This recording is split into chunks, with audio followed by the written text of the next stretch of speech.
Assalamu alaikum, brothers and sisters. Good evening, everyone. I'm so glad to be here. And when I met David about a couple of months ago, he said, "I don't have any keynote speaker. Can you arrange someone?" And luckily, I met Rick about a year ago, and the rest is the story. And Rick said, "Yes, I'll be glad to speak." So before I introduce him, I would just like to say a couple of words that I'm so happy to see that so many young leaders in the Muslim community are taking the lead to make a stronger America and offering so much to the Muslim community that in near future could result in a harmonious and peaceful American society in this great nation. I am also happy to see that the same leaders have the vision to include Muslims in other nations, creating an even greater community that would bring prosperity and peace in this troubled world. My fellow Americans, young and old, it is your world, and every one of us is responsible for what happens here. Follow your dreams, take it by the horns, hold firm, and ride to your destination together. I wish you good luck and hope you speak the word of wisdom and go a long way along each other. Now I'm going to introduce Dr. Frederick Rick, that we know by Van Sant. He is the Executive Director of Go Global NC, connecting North Carolina to the world and the world to North Carolina. A true world citizen, he brings a wealth of information, experience in both higher education and the private sector. As a global expert in 21st century technology-enabled university, Rick has lived and worked all over the world, beginning with his birth in Panama and growing in Mexico City.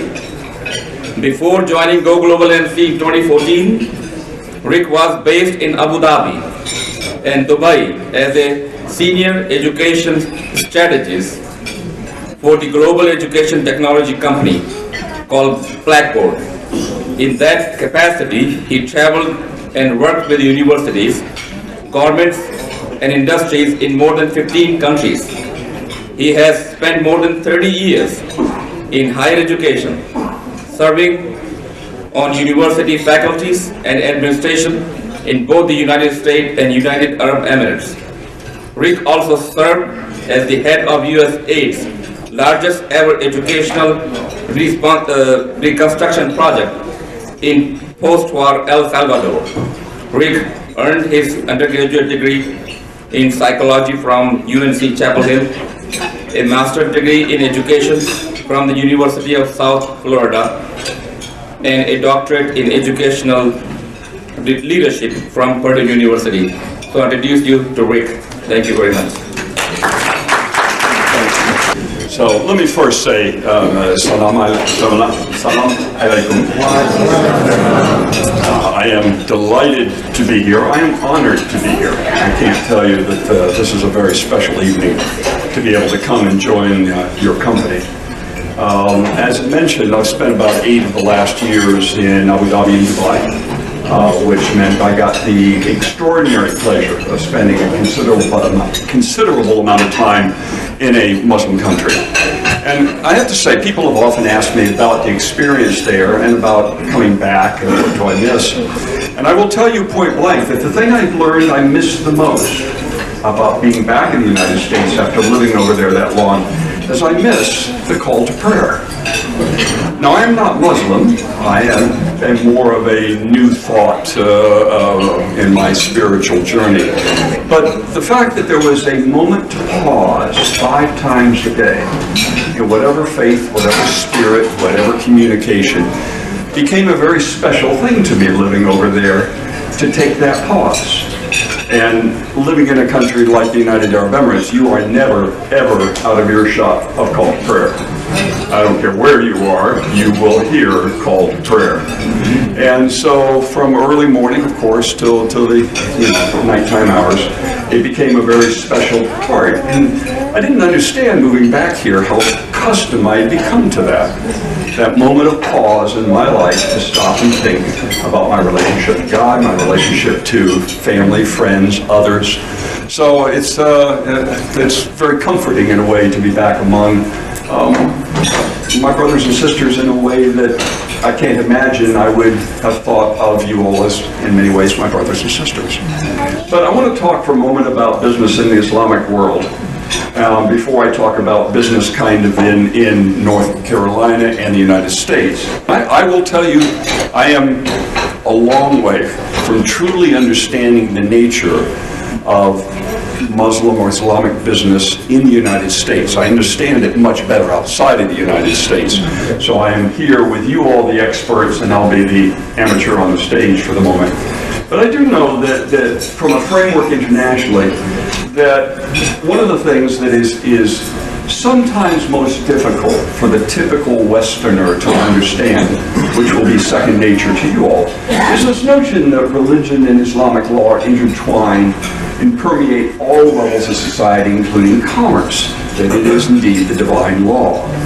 And once I began to understand the nature of the relationship and how deeply that was intertwined, it became uplifting in many ways to do business in the Muslim community of the Arab world. Because there are some core principles which I would like to think all business people would honor. They don't. You probably know that. But I found to be far more true among Muslim business leaders. One is that contracts need to be fair to all parties. Now in the States we write books about it. There's a very famous one called Win-Win Negotiating. Excellent book.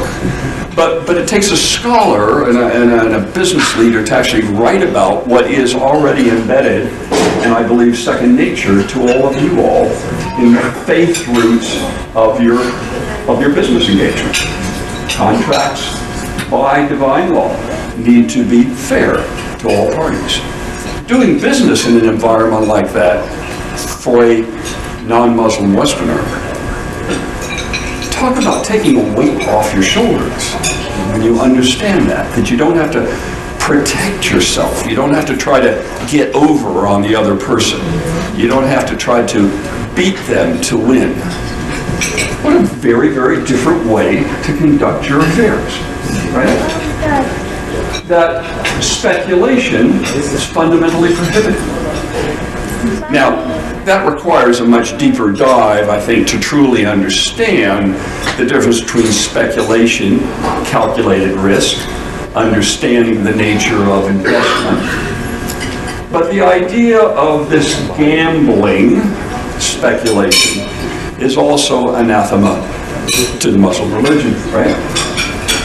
Charging interest is prohibited. Of course, Sharia banking is a very different kind of thing. And that changes when we move, of course, in cultures and societies. But in fact, my bank, Abu Dhabi Islamic Bank, was the bank I banked at when I lived there. If I had a savings account, there was remuneration for my deposits and money with them. But it was not interest in that typical manner, right? Because Sharia banking laws prohibit the charging of interest. And last, I love this most of all, that compassion is required. When a business is in trouble, you do not bury your friends, you do not bury your competitors, you do not bury them when you have the opportunity. Compassion. Because the phrase, all tides, rising tides raise all boats, couldn't be more true in my experience in the business world, and much more productive for us, not to mention, of course, our friends, family, others, and even competitors. There is an honest way, of course, to do your business, make a profit, and in fact, earn greater market share but not necessarily with the intent at the expense of or to beat somebody else down. And learning to negotiate, learning to navigate, learning to do business.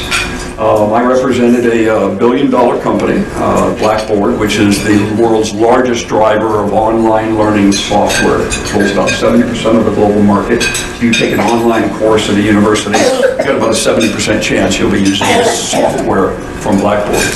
And those travels took me to almost every major capital in the world, most of the major 100 universities in the world, and of course conversations with any number of ministries of education and government entities. And it was fundamentally my role, and this was interesting, was not as a salesperson, not as a technology guru, but as a trusted advisor to try to create a relationship between the potential buyer and this large company who, believe me, was profit-driven. Quarterly reports, sales targets, all the normal kinds of stuff existed for the bean counters back in Washington, D.C. But the rest of the world doesn't often function on that quarterly profit report.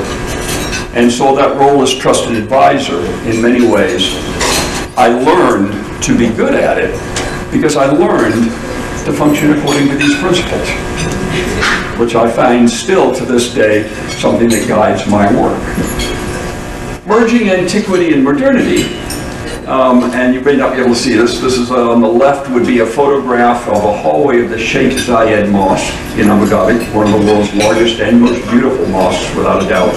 If you're ever in that part of the world, you must go by and see it. You all, of course, could join for Friday prayer. The rest of us were allowed to see it 6 days a week, restricted on Fridays. But it is one of the most beautiful places. And I use that photo representing, although it is a fairly modern, newly constructed mosque, of course, it represents the deep, deep roots of the Muslim faith. And to the right is the Burj Al Arab, tallest building in the world in Dubai. Certainly a tribute to modernity and to what is accomplishable by man today.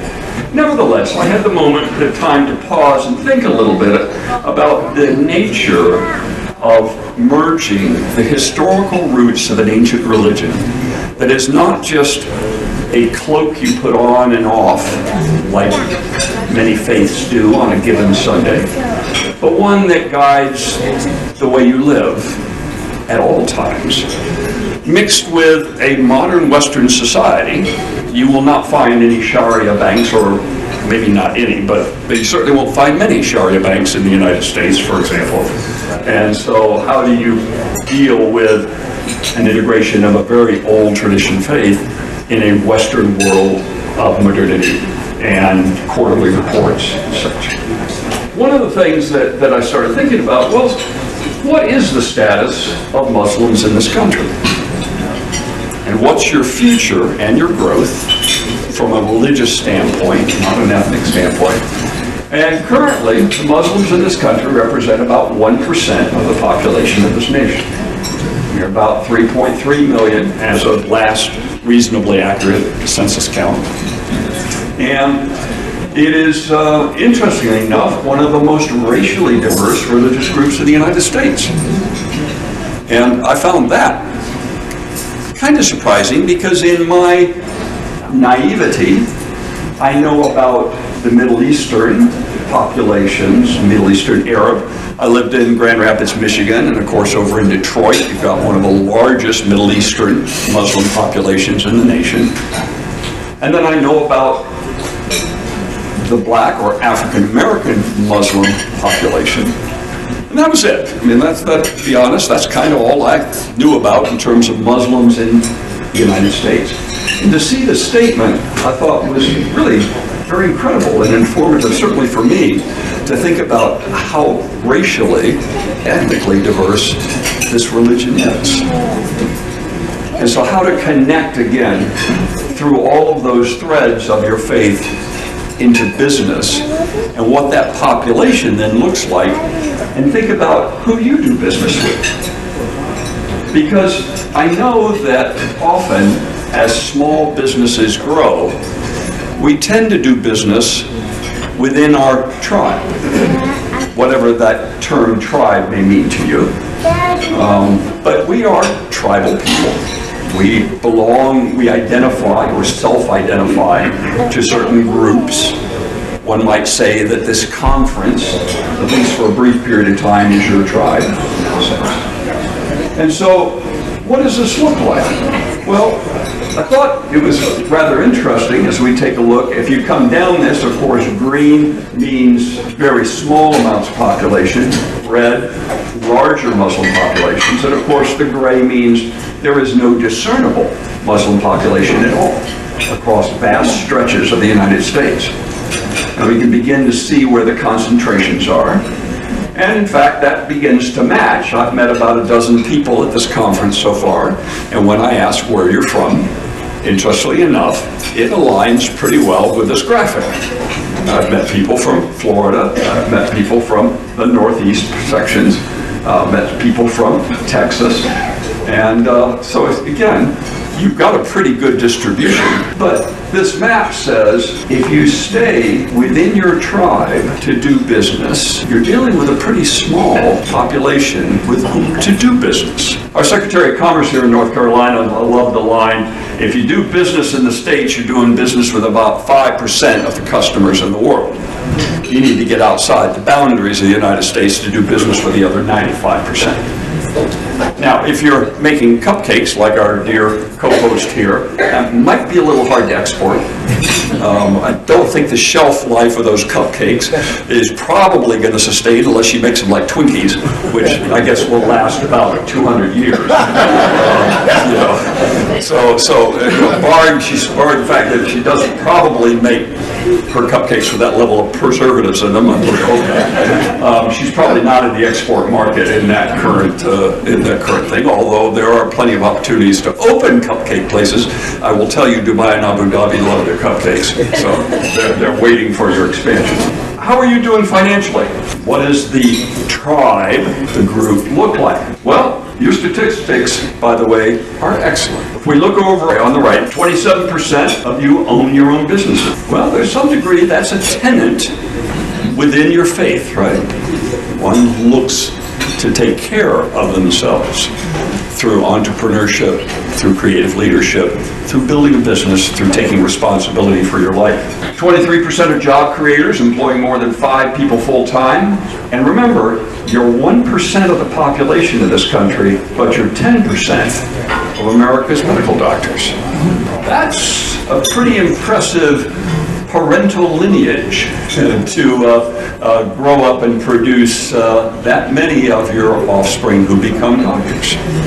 That's a huge statistic, actually, the disparity between 1% of the population and 10% of the doctors.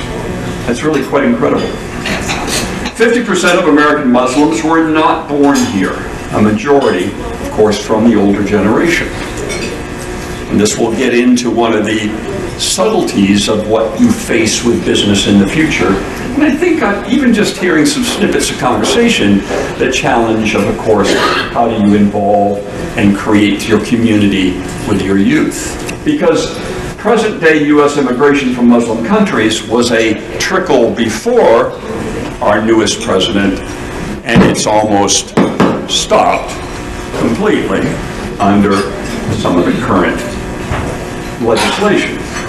In spite of the fact that immigration is not going to swell the ranks of Muslims in this country, nevertheless, American Muslim population is growing and projected to grow. So if you take a look there, we've got 3 dominant ethnic religious groups.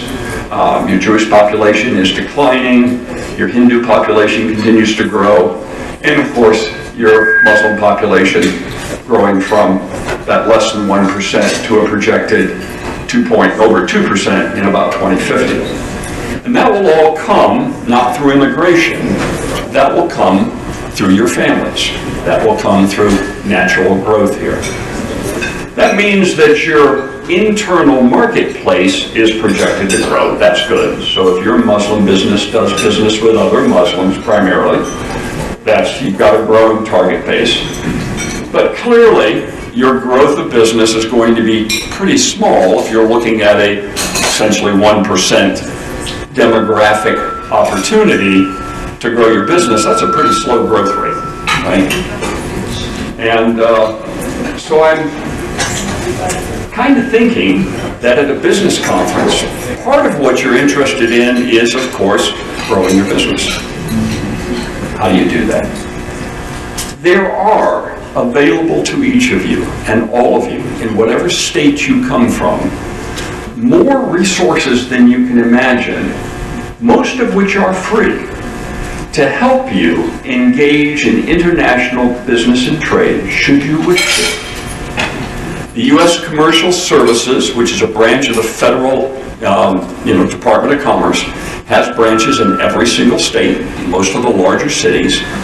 North Carolina, they do something called Export 101, where for either free or a very small fee, you can go spend the day learning everything you need to know about the basics of export and international trade. Almost every state has economic development officers located around the world. North Carolina has 6 that are part of the North Carolina Economic Development Partnership. You would find a similar thing in whatever state you come from. But most of us don't know that these resources, both state and federal, are there. So what I encourage you to do is to look for them. If I can be of any help, I'm happy to, whether it's North Carolina or any state. And so just let me say thank you. I'm honored. Shukran. So it will be, I'll be around through the whole dinner and happy if anybody's got any questions. Thank you. Thank you.